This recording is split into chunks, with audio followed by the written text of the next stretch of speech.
دوستوں میں ہوں ڈاکٹر عبدالجبار خان اور آپ یوٹیوب دیکھ رہے ہیں.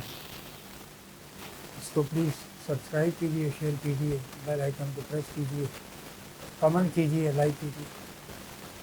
اٹس ویری انفارمیٹیو، الحمد للہ، knowledge based, news based, impartial channel ہے آپ کا یہ، اور ایک ایکسپیرینسڈ آپ کا خادم اس کے لیے آپ کو معلومات فراہم کرتا ہے، تجزیہ دیتا ہے. اس پر کمنٹ کیجیے گا، اخلاق کے دائرے میں رہتا ہے. بہت ہی بدتمیز ایک دو لوگ آ جاتے ہیں جن کو میں فوری طور پر ڈیلیٹ کر دیا کرتا ہوں. بہت شکریہ. اسرائیل کے کاغذات سے جو فائل اسرائیل سے چوری ہوئی تھی اور ایران کے ہاتھ لگ گئی تھی، اس سے واضح ہوا کہ انٹرنیشنل اٹامک انرجی ایجنسی یعنی بین الاقوامی ایٹمی ایجنسی کے جو سربراہ ہیں وہ جاسوس نکلے اسرائیل کے حمایتی ایران کے خلاف. اسی لیے ایران نے پابندی لگا دی ہے کس پر کہ IAEA چیف ایران نہیں آ سکتا، کیونکہ اس نے غلط بیانی سے کام لیا.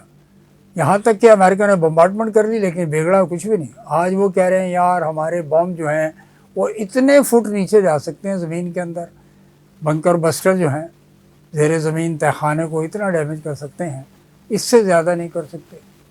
جبکہ کہتے یہ ہیں کہ جی ایران نے اس سے بھی گہرائی میں یہ کام شروع کیا ہوا ہے، نیوکلیئر یورینیم انرچمنٹ. یورینیم کی افزودگی ایک سرٹن پرسنٹیج ہوتی ہے بجلی بنانے کے لیے، میڈیکل کے لیے، ایگریکلچر پرپز کے لیے، ایٹم بم بنانے کے لیے. ہر ایک یورینیم کی افزودگی، پلوٹونیم کی انریچمنٹ، اس کی پرسنٹیج ہے جو ایکسپرٹس جانتے ہیں. عام طور پہ گوگل پر چیز دستیاب ہوتی ہے، لیکن میں جو عرض کر رہا ہوں کہ پابندی ایران نے لگا دیا کہ ایتھے نہ آنا، کیونکہ آپ دشمن کو سپورٹ کر رہے ہیں. دوسری طرف ٹرمپ صاحب، نیتن یاہو، وہ اپنی جگہ دوستی ان کی موجود ہے. یہاں تک کہ عدالت نے جو اس کے خلاف فیصلہ کیا تھا اور ٹرائل چل رہا تھا، اس کو بھی انہوں نے کہا تھا سیاسی مقدمے مجھ پہ بھی ہوئے تھے. اور وہ یہ بھی جانتا ہے کہ جب جنرل آصف منیر ان سے ملنے گئے تھے تو مسکراہٹ جو چہرے پر تھی، وہ کہنے والے کہتے ہیں کہ جی ان کے چہرے پہ مسکراہٹ تھی.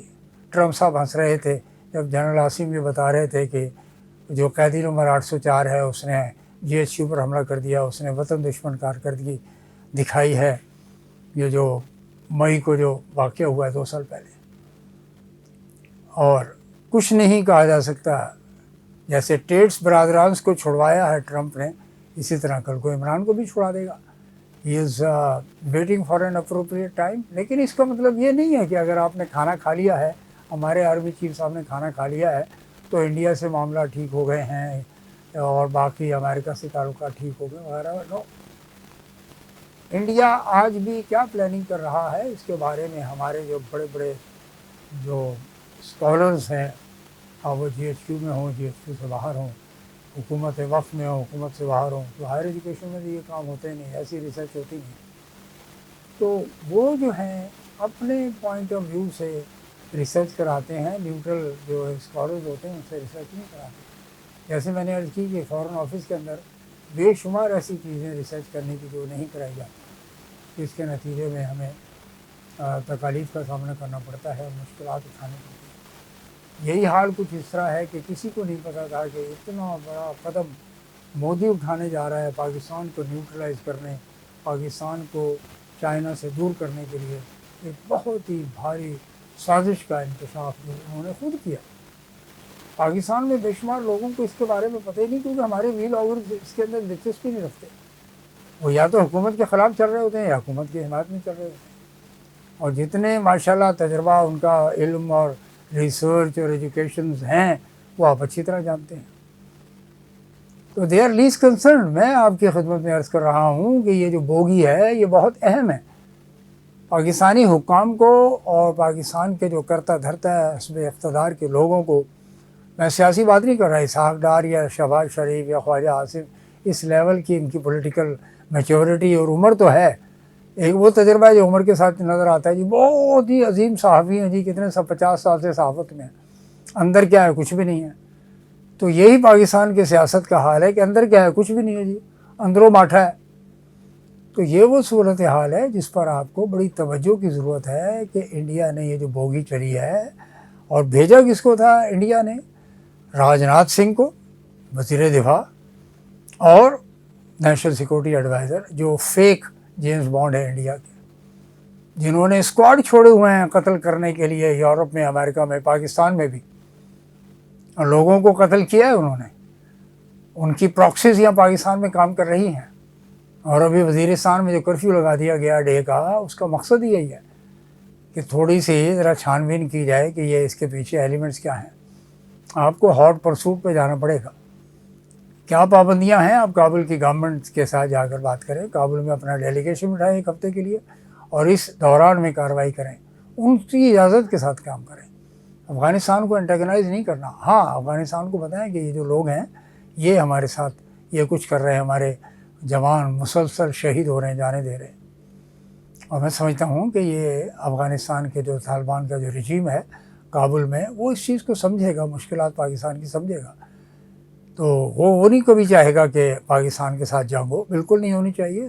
دو برادرانہ there are two Muslim brothers, یہ جو ہیں ایران کے ساتھ عوام نے ثابت کیا، جس کا بہت بہت شکریہ ادا کیا ہے ایران کے حکام نے، حکمرانوں نے پاکستان کو زبردست شکریہ ادا کیا ہے۔ ایران کے جو چیف ہیں اس وقت جنرل بوسری، انہوں نے جنرل عاصم سے رپورٹڈلی بات کی ہے، اگرچہ میڈیا اس پہ بھی خاموش ہے۔ یہ تو اسلام آباد کی میڈیا کو چاہیے نا خبریں دینا، پی ڈی کے میڈیا کو، لیکن وہ انہیں چونکہ پوچھ کے کام کرنا ہوتا ہے، خواہ وہ جی ایس پی سے پوچھیں یا آئی ایس پی آر سے پوچھیں یا محسن نقوی سے پوچھیں، پھر وہ جا کے وہ خبر ریلیز کریں گے عوام کو۔ It's all compromise state of affairs.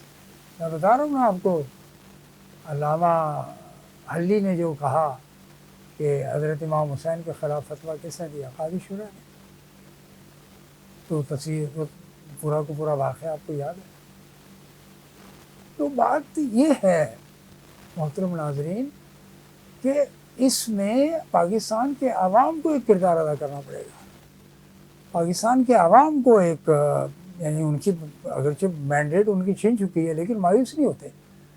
پھر الیکشنز ہوں گے، پھر آپ کو اپنا ایک کردار ادا کرنا پڑے گا۔ ہاں، وہ کسی کو بھی دیں، آپ نواز شریف کو دیں، بلاول کو دیں، یا عمران خان کو دیں، کسی بھی جو آپ کی پسند کی پارٹی ہو، اور دیگر پارٹیز بھی ہیں، رائٹ ونگ پارٹیز بھی ہیں، ان کو دیں آپ ووٹ، لیکن اس کی سینکٹری، مریم نے کہا تھا نا کہ ووٹ کو عزت دو، کیا ووٹ کو عزت دی گئی ہے پاکستان میں؟ تو یہ جو لفاظیاں ہوتی ہیں، اس سے عوام میں غصہ پیدا ہوتا ہے، اور جب زیادہ غصہ پیدا ہوتا ہے تو ریئیکشن پیدا ہوتا ہے، اور جب ریئیکشن زیادہ پیدا ہوتا ہے تو اس کو کہتے ہیں جی ایکسٹریمزم کی طرف جا رہے ہیں، ملیٹنسی کی طرف جا رہے ہیں۔ آپ دیکھیں بوکو حرام ہو نائجیریا میں، یہ شباب ملی ہو، دیگر آرگنائزیشنز ہو ٹیررزم کی، why all the Muslim organisations are known to be the terrorist organisations? یہ سوچیں، ٹی ٹی پی کا نام آتا ہے، کیوں؟ اور انڈیا جو ہے وہ آتنکواد کا پورا کا پورا منترا پڑتا رہتا ہے۔ جو پیس فل ہماری آرگنائزیشنز ہیں یا پلیٹ فارمز ہیں، یہ گروپس ہیں، ان کو بھی کہتے ہیں آتنکواد ہے۔ مین لینڈ پہ حملہ کیا تھا جناب، میں آپ کو پھر ریمائنڈ کراتے چلوں، اور یہ صورتحال کسی وقت بھی پیدا ہو سکتی ہے۔ بالکل بھی آپ اس کو کہتے ہیں جی، اس کو ایزی نہ لیں، یعنی ہلکا نہ لیں، دوسرے لفظوں میں دشمن سوئے نہ سونے دے، دشمن کو کبھی انڈر اسٹیمیٹ نہیں کیا جاتا۔ تو these are the state of affairs. میں نے ایران کے حوالے سے آئی اے ای کی بات کی ہے کہ اس پہ پابندی انہوں نے لگا دی ہوئی ہے۔ دوسرے یہ ٹرمپ کے جو لنچ کیا جنرل عاصم منیر صاحب نے، وہ بھی آپ کے سامنے ہے۔ اور یہاں جو صورتحال ہے کہ آپ کے گیس کے چارجز بڑھا دیے پاکستان کے اندر، فکس چارجز، کہتے ہیں جی گیس کے چارجز نہیں بڑھائے، ہم نے فکس چارجز البتہ بڑھا دیے۔ وہ کوئی نہ کوئی جیب سے نکالنے کا طریقہ رکھتے ہیں، وہ ڈھنگ جانتے ہیں وصول کیسے کرنا ہے، عوام کو کیسے پریشرائز کرنا ہے۔ کاربن لیوی لگا دی انہوں نے، پہلے پیٹرولیم ڈیولپمنٹ لیوی لگی تھی اور مسلسل لگ رہی ہے، پیٹرولیم پرائسز، اور وہ کہتے ہیں جی ہم آپ کو بجلی کے، ہماری ڈیل ہو گئی ہے آئی پی پیز کے ساتھ۔ بھائی پرائیویٹ سیکٹر کیوں اپنے پروفٹ کو فورگو کرے گا؟ انہوں نے آپ کے ساتھ طے کیا ہے۔ ہاں، البتہ ٹیکسٹائل سیکٹر میں تھوڑی سی ریلیف یہ ہوئی ہے کہ ٹیکسٹائل سیکٹر میں ریلیف یہ ہوئی ہے کہ ان کو آپ تقریباً